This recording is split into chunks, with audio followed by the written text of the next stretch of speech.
Hey, Steve Basic Architect. We got a treat for you today. One of the longest runtime builders that I've been working with, Shoreline Builders. Great job. It's headed up by Jim Wolfer. His son Taylor Wolfer works for him. It's a dynamic duo of dad and son. But if you've been following along, we've been doing this Historic Reno project. You can see all the videos.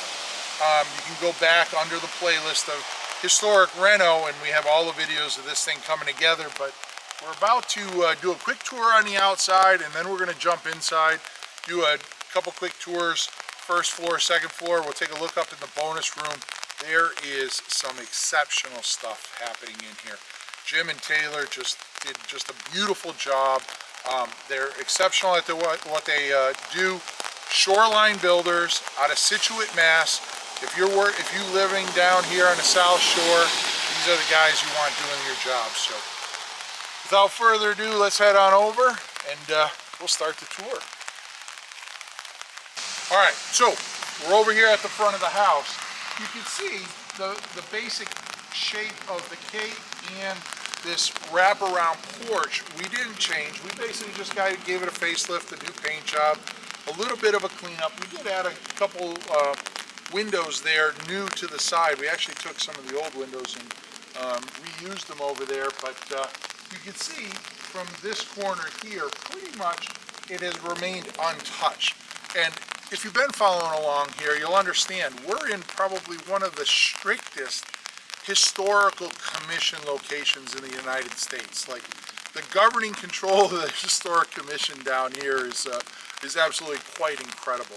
And what their concern is anybody driving by the street here, they want that quintessential New England postcard that they're striving for. So we can't really play around. Everything's under very strict scrutiny with these people. And that's good, because we need people that really care about things, so we're not just kind of running amok in what we're doing here in New England. So we want to preserve some of that New England nature. So as we walk around here, you can see again, we have that beautiful wraparound porch. We have our granite stairs here. You know, granite's a signature in New England for staircases and landings and such, because we can get it right up there from our good friends in New Hampshire. We got the front door. It's in a side or offset to the side. It's not centered there, so you can get a room there, and basically the entry hall and the stair hall there. And the wraparound porch here that we stop and then we put the addition on here. So you can see here where we have the addition. It's a two-story addition, but I wanted to call out a couple things. That this is where that Historic Commission and the things and the level of scrutiny that we were under. If you can see the roof pitch or the roof ridge on the connector piece where it meets the main roof up there, notice that it's down about 18 inches, right? It was a little bit of a pain to make that work and make the service and the ability to circulate underneath there a little bit of a headache. But the reality is that the Historic Commission is concerned that the main house has the hierarchy, and then that lower roof there is kind of secondary to that main house. So that established hierarchy is staying intact here with the historical nature of the house. You can see here, these are all 2/2 windows. They're just square stock trim. It's a cedar shingle siding here, you can see. And you notice that we've even carried that roof eave line down across the addition here. So we have about a 60-40 split to break down the scale of that elevation and just make it feel that much more comfortable. We finish it off over here with some negative space, and you can see here, as I jump up, you know, we have a nice little stone accent here to kind of set the stage, if you will, pun intended. But we have this little porch here that leads down to the patio, but it actually has a number of different purposes, right? One, the negative space helps aesthetically, right, with the house. We see a lot of porches from the olden days, A lot of that had to do with protecting these windows and doors and situations. So here, you can go in there on a beautiful summer day, not a rainy one like today, but even on a rainy one like today, you can open those doors, leave the screens closed, and you can get a nice drift of fresh air coming in from the outside there, and you never have to worry about the water. You can see here that on the porch, water's only getting into about a foot on top of the deck here.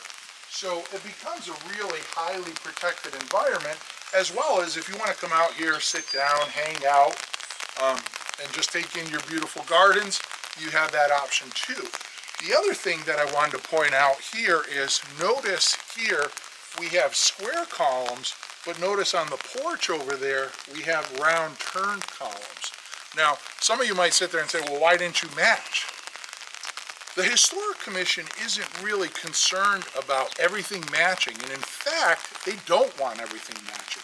When you drive down through the historic streets down here, you will find that every house has the ability to tell a story.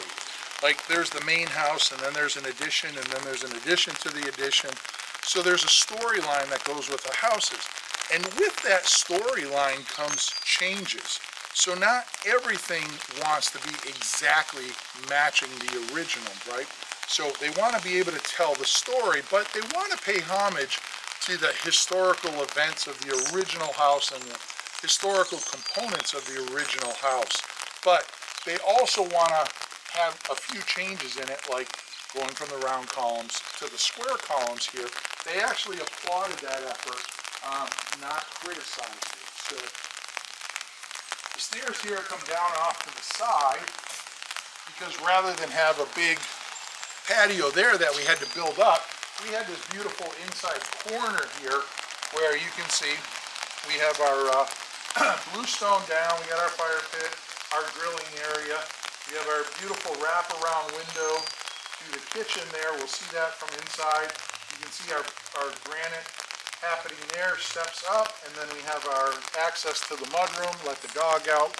You know, the funny thing about architecture is that you're knitting really good aesthetics, but you also need the function of the simple things in life. Like 3 times a day, I gotta let my dog out. I need a door to let him out. I don't wanna let him out the front door.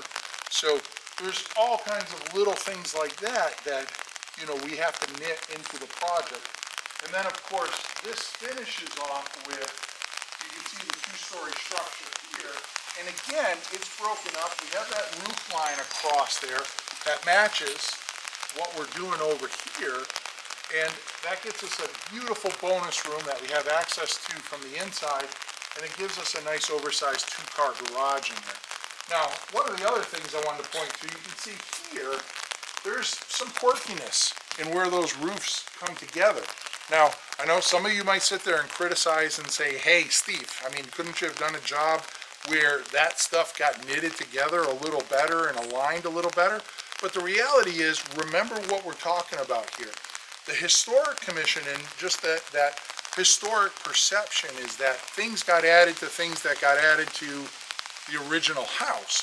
So having this kind of compilation of different roof lines coming together in somewhat of an organized chaos, if you will, is they're telling the story of what's happening there. So, you know, that as much as it looks like, wow, those roofs are in conflict, that's really not bothering me that much. Now, coming around here, you can see we have an old structure here that, as part of the design, we not only wanted to keep that, but we wanted to ensure that we still had drivable access with a large vehicle through here. So the garage had to be a certain dimension away from that structure, that accessory structure there. And then, you know, coming around, we have the side of the garage.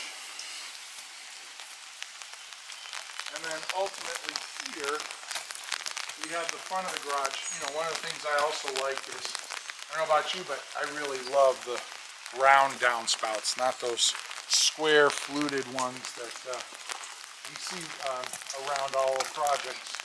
But we have our 2-car garage there. Shoreline aptly parked right in front of the door for us, which is just fine.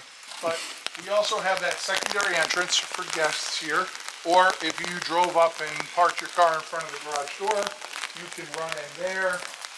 And then as we come down here, again, we have those kind of quirky roof lines happening there, but you can see here, this is where we melded the old foundation with the new foundation. You can see the old granite block and then how it met with the concrete foundation there. So this is basically where we are stitching that old house to the new house there. And then as we progress down here, obviously some services, the gas meter, electrical meter, but we're back down at that wraparound porch. And like I said, we had an old door there. We took that door out. We have a couple new windows in there that are servicing the new dining area. But notice that they match perfectly in height. They're the 2x2.